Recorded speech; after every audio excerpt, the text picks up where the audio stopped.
Panthers versus Vikings, which y'all need to know to make some money on this bitch. So first, we'll say I am a Vikings fan, probably more a Jaguars fan actually. I know, kind of weird, but so there possibility is some bias in this. I don't believe so, but disclaimer at the beginning. So first thing, weather in a dome at Minnesota, so not an issue. Panthers offense versus Vikings defense in terms of injuries. So, two important things on the Panthers offensive line: both Russell Okung and John Miller. This is questionable. Not sure if either's going to play. Honestly, hard to tell at this point. Their backups would be respectively Trent Scott at tackle and Michael Schofield probably at the other guard spot. Maybe Greg Little rotates in, but honestly, at the guard spot, not a huge difference between the two. And Russell Kuhn, he matters for sure, but Trent Scott, not a disaster. Um, and nothing on the Vikings defense. So first step, we got offensive line versus defensive line in the run game. So the Vikings still have the absolute worst defensive interior in the NFL. Well, since the Cowboys cut Terry Poe, actually, they now have the worst interior defensive line in the NFL. Um, but lucky for them, the Panthers' interior not great. Run blockers, not terrible. Chris Reed has actually been okay this year. Matt Paradis, veteran center, is there, and their other guy, like I say, whether it's John Miller or Michael Schofield, both of them are pretty mediocre, honestly. Maybe John Miller a little bit better, but not a huge deal. But I mean, just as a baseline, you can push the Vikings defensive tackles. I don't think it's going to be anything nutty here. On the edge, here the Vikings defensive ends have actually developed into reasonable edge defenders against the run, especially Jalen Holmes has been okay. I mean, Fedi Denebo's all right as well, but for some reason popped into my mind that Fedi Denebo had torn his ACL or something. Not the case, but I had to check that real quick. But anyways, on the edges, the Vikings defensive ends, reasonable run defenders at this point, and Taylor Moton is for real for sure. The Panthers right tackle, and he's going to generate some movement off the line. But their other tackle, I mean, Trent Scott is he's there. He's not a disaster, but he's not a real body mover at this point. And Jalen Holmes and Denebo can hold the edge reasonably. As far as the second level impact, so the Vikings linebackers not dominant versus the run by any means, but not awful. Eric Kendricks does have pretty notable range. Uh, Eric Wilson though, he can fill gaps okay at times, but he's not a preventative player. And Troy Dye is actually I think been playing decent, especially two games ago as kind of a cleanup backside guy, but he's not great yet for sure. Um, but the Panthers' run scheme is okay, but it's nothing of note really, and their personnel isn't crazy on the second level. I mean, Taylor Moton's for real, as I said, and you're going to notice him at times. But their interior's just okay. Matt Paradis, I mean, he'll get up there a little bit, kind of older at this point, so maybe not as much. And without Okung, the other edge, just not a lot. So that does mean the Vikings linebackers can be mostly free, which is just pretty important here as far as their defense goes. Number three, sorry, the pass rush. So here, another team with just nothing. I mean, a big fat zero in the pass rush department from the Vikings. I mean, on the interior, I mean, the Panthers guards aren't perfect. They can get got, but you're depending on James Lynch and Armand Watts to get to them, and I don't really see it happening. I mean, they've got maybe a pressure in them, maybe, but not much. And on the edges, I mean, Moton is clean here. He is just on a completely different level to the Vikings edges. And on the other side, Trent Scott, again, he's not a perfect player for far from it. But if he was taking advantage of it, I mean, DJ Wonham is just a high effort guy. And Fedi Denebo, Jalen Holmes are not pass rushers in any meaningful way. Hercules Mataafa, I actually think shows some decent things. But he's a back pass rusher for a reason. Although, again, he could be vaguely important here. He also plays interior some, so he could be the one who goes after the guards. But or give them a top, but let's not go crazy here. Um, so then the receivers. So DJ Moore, Curtis Samuel are fine receivers. They can be, I'm sure, controversial to some people, and they do have specific skill sets that are real useful. I don't think good is the same as useful necessarily. Not that it's important all the time, but like DJ Moore, for example, in terms of like a separation creator, consistent open guy, he's not. He's fine. He's better than a lot of receivers in the league, but he is more valuable, of course, because he is tremendous after the catch. Curtis Samuel's similar, although I would actually probably argue that he's better. I mean, down the field, that guy he can get open, but again, not crazy, not a super quick winner, and versus the Vikings kind of zone, more heavy zone scheme. Neither of them are killers versus that. And honestly, the Viking secondary, not near as bad as people think. They run into the issue. It's just so hard to cover for such a long time. But Cam Dantzler, pretty good actually. Jeff Gladney, he hit a little bit of a rough patch earlier, but I think at this point he's coming around to be a useful player. And Chris Boyd, probably the more attackable here, especially with his more limited athleticism compared to the other two versus the speed of DJ Moore and Curtis Samuel and Robbie Anderson. Robbie Anderson definitely useful in this game. He is of the three of Panthers receivers the one I would argue that gets open the most usefully and the most quickly. Maybe it's because he plays the slot a lot more as offense, but he's definitely useful here. So those three receivers, I mean, they're options 100%, but I wouldn't go overboard on saying they're going to be open all the time because they're just not good enough to be open all the time. Like I said, Robbie Anderson pretty consistently useful though. And then their tight ends, I mean, Panthers tight ends, whatever.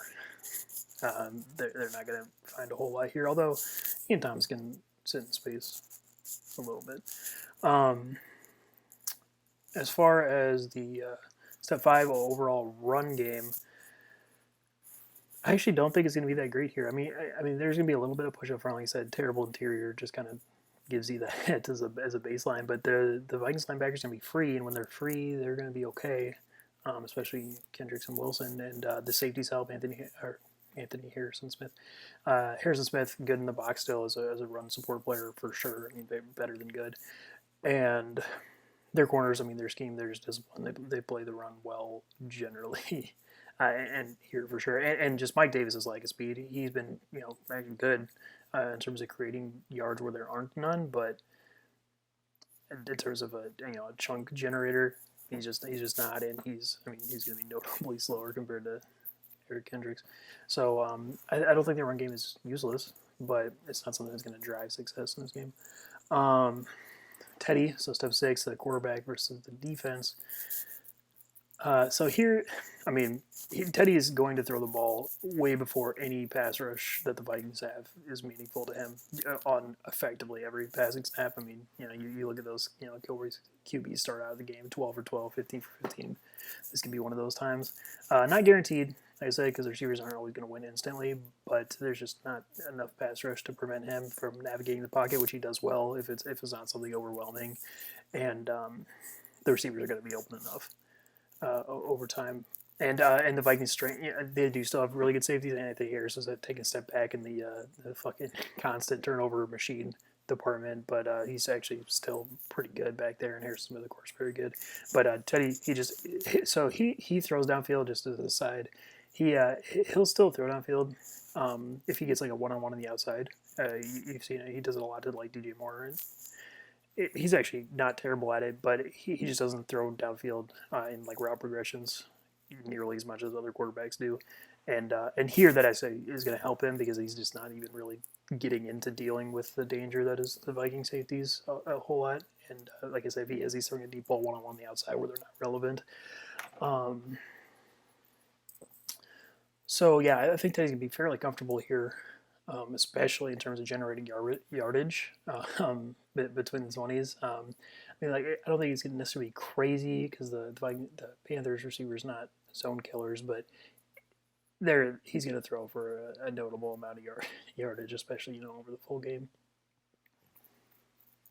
So yeah, the overall pass game, like I said, lots of yards probably. There are definitely chances at deep balls just given the speed of the receivers and from the slot. I mean, they do get creative with how they use Robbie Anderson pretty usefully. So there's chances downfield, but I would argue that they're probably not going to be all that consistent or even really that consistent here because the safeties are just limiting to that a lot, and the corners are not disasters.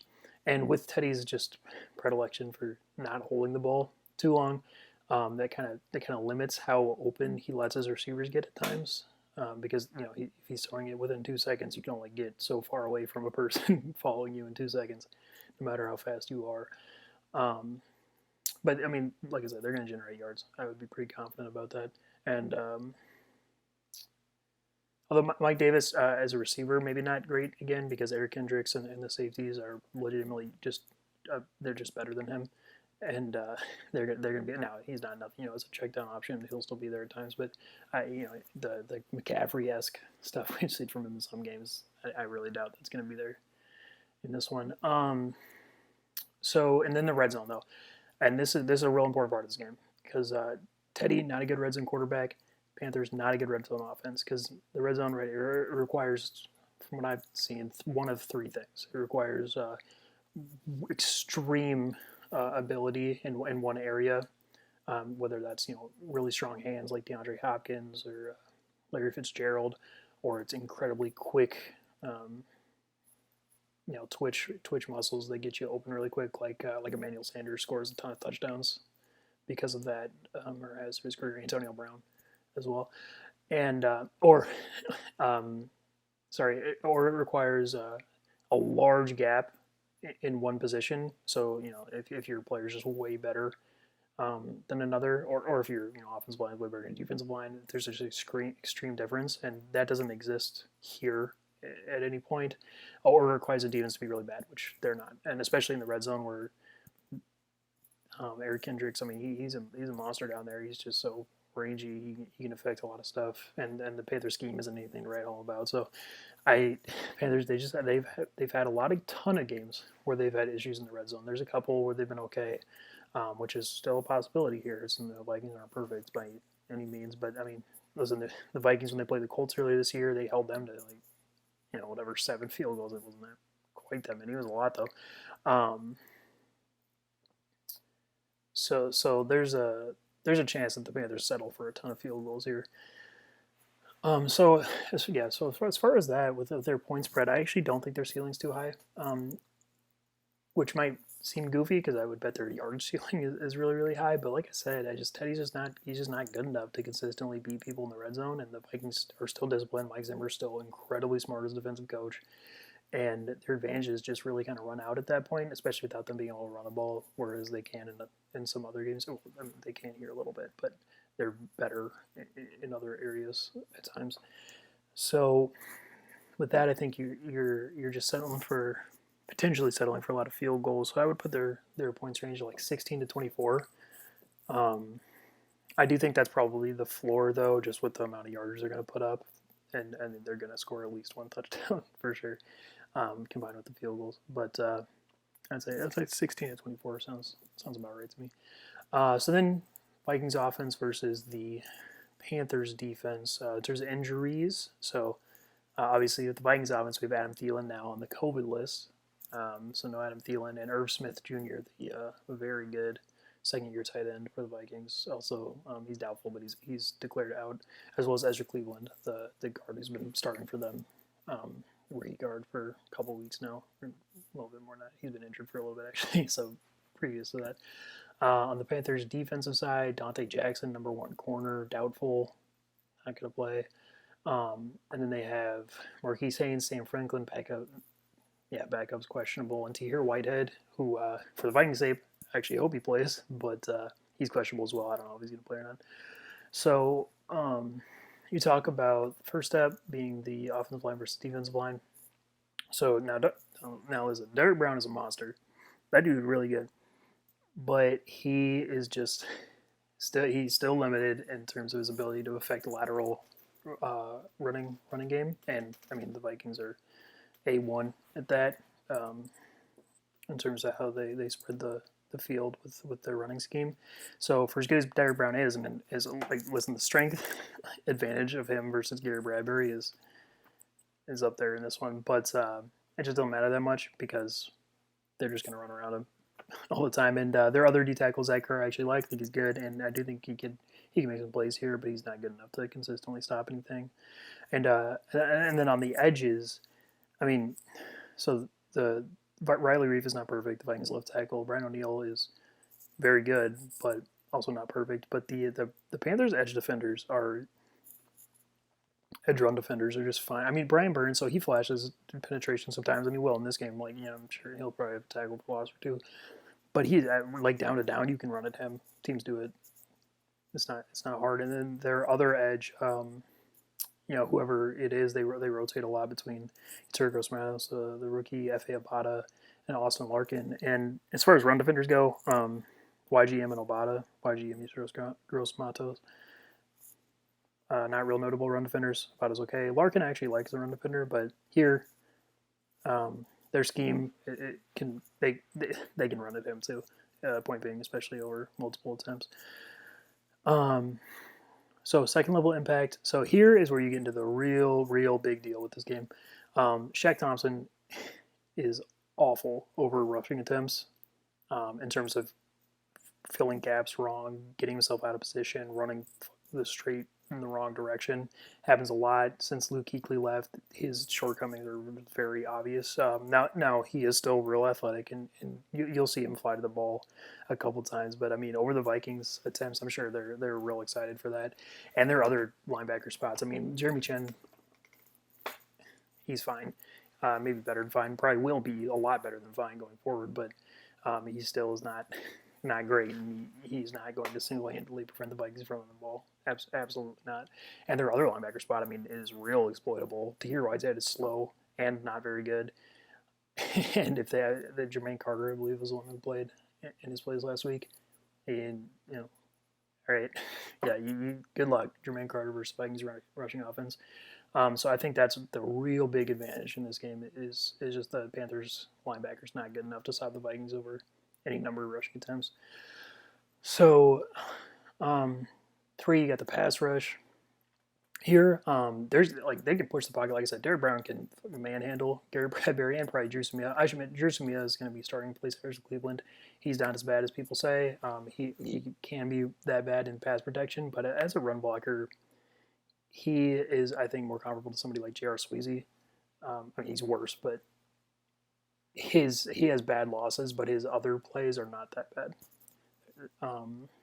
But yeah, anyway, in pass pro, Derek Brown is going to be notable in this game, but he's a he's a non-Aaron Donald interior player, and even he's multiple tiers below that, so he's just not going to. There's only so much you can do. Same as Ecker, actually. I think he's a reasonable pass rusher, but unless the Vikings are throwing the ball 40 times this game, which they're going to get into a ton of issues if they do anyway. He's just not going to have the chance of making an impact on the edges. So Brian Burns, good speed rusher. Yeah, sure, I'll go good pure speed rusher. Brian O'Neill can handle that well. On the one edge, now he'll probably be lined up, over Riley Reef most of the time. And he can get Riley Reef. But the Vikings don't run a ton of pure dropbacks, and Brian Burns can win quick. It's just not that. He's just still not a down-to-down dominator. He's really not. So he'll be notable, but not crazy. And like I said, on the other edge, between F.A. Abadi and Turgos Matos, who have both done nice things, and I think they could definitely have a little bit of impact here. Neither of them are going to kill anything the Vikings are doing, though. Is the important part, but it's not nothing. I will say the pass rush from the edges is not nothing in this game. So then there is the step 4, which is the receivers. Okay, so so there is no Adam Thielen, right? Which really matters for the Vikings, just because he's so good, and having 2 receivers is really a big deal a lot of times. But I will say there ain't nobody on the Panthers who can touch Justin Jefferson. Just not even a little bit. Whoever they start, so Dante Jackson, like I said, likely to be out. So whether it's Stanley Thomas-Oliver or Troy Pride, who's playing the other outside spot from Rasul Douglas, and also Rasul Douglas is not good either. especially not versus a type like Justin Jefferson. They just can't touch him. Sorry, they just can't. Now Justin Jefferson still, he's not a unbelievable receiver at this point. Although I mean, he's proven that you give him 15 targets, he's going to do a lot with it, and he'll have a notable game here. I'm pretty damn positive about that. And just their other receiver spot though, so no Irv Smith means that I'm not sure how much how their personnel is going to be distributed. Likely still a lot of two tight ends. Tyler Conklin is the other tight end with Kyle Rudolph. But that means they do still need at least one other receiver, which maybe it's Chad Beebe, who's been kind of their more, if they have a third receiver, been more him, who, I mean, the Panthers can handle that for as many as their secondary is. Corn Elder's not a disaster, and I think he can handle Chad Beebe. But Olabisi Johnson, who was good at the end of last year, not incredible, but legitimately useful.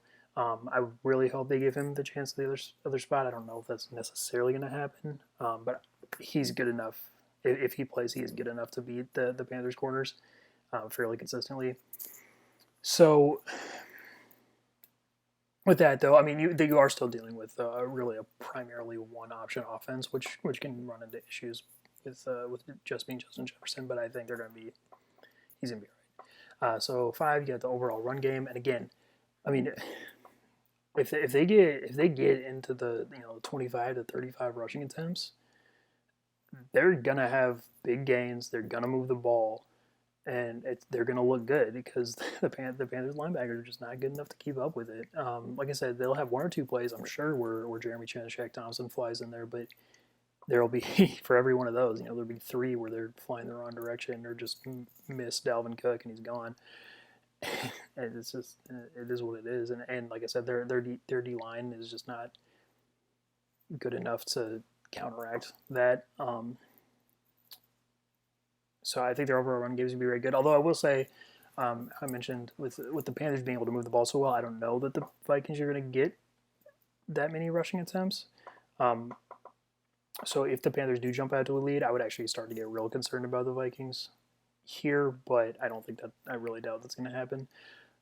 Possible, but I really doubt it. So, yeah, if they get the rushing attempts, they're going to be really good. And even if it's a standard amount of rushing attempts, they're still going to be good, and they could still hit the 70-yarder for sure. So then you talk about number 6, Kirk Cousins interacting with the defense. So first thing with Kirk Cousins, you always got to look at is if their interior rush is notable, because that guy, he folds like fucking paper. Yeah, worse than that, tissue paper, rips. Whatever, phrase you want to use, he sucks. if the other team has notable interior pressure. And here, it doesn't meet that threshold. Like I said, Derek Brown's good, but as a pass rusher at this point, he's not to that level. And Zachary I like, but he rotates, and their other D-tackles bad at pass rushing, and their edges aren't good enough to make up for that. So Kirk Cousins, that's the first thing. So once you know that that's not a huge deal, then he can be dangerous.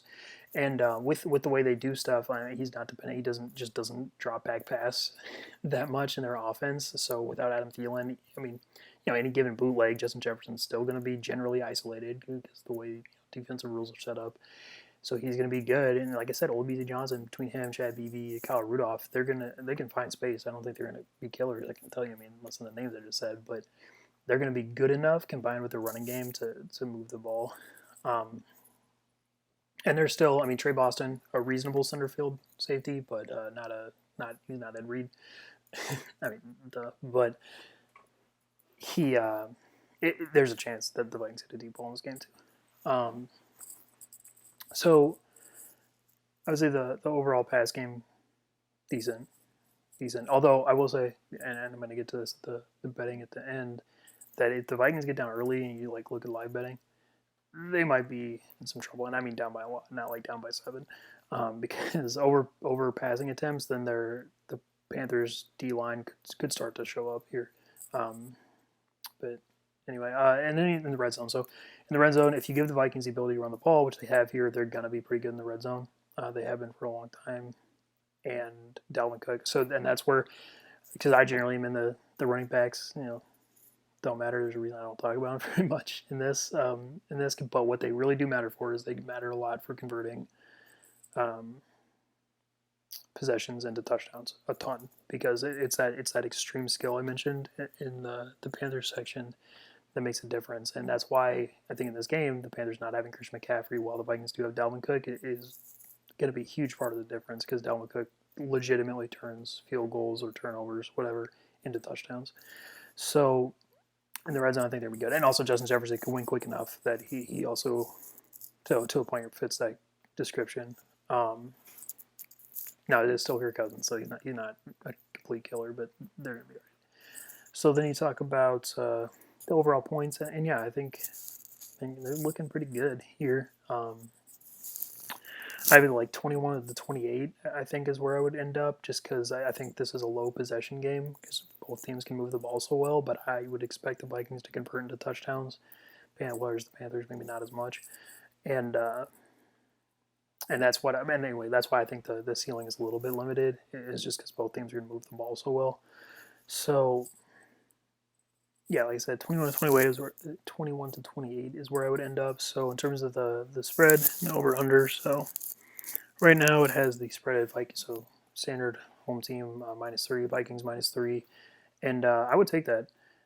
I mean, listen, I just any given drive, there's a couple things that could prevent the Vikings from crazy success, but their run game, I mean, it's going to be really good here. And when you give that to the Vikings, it's really tough for the other team. I mean, it's not impossible. I wouldn't guarantee the Vikings -3 for sure, but I would bet on it. Yeah, the Vikings, when you give them the chance to run the ball, they're really good. And on the other end, like I said, I have a lot more concerns with the Panthers scoring touchdowns, and with Zimmer as the defensive matchup with the Panthers offense, I think he figures some stuff out. Not guaranteed, but you're looking all right. And in terms of the over under, it's at 50 right now. I think that's actually complete stay away. I don't think it's worth betting on because at that point I really do think you're just betting on if the Panthers score touchdowns or not, and they're not bad enough to bet against, if that makes sense. I would, if anything, I would, if you had to, I would take the over because it is in a dome and it's two offenses who can move the ball. But I think you could be frustrated by just a slight under because of a couple too many field goals. Yeah, so I would say Vikings -3 and tiny over, but I wouldn't say bet on it. So yeah, that's Panthers Vikings.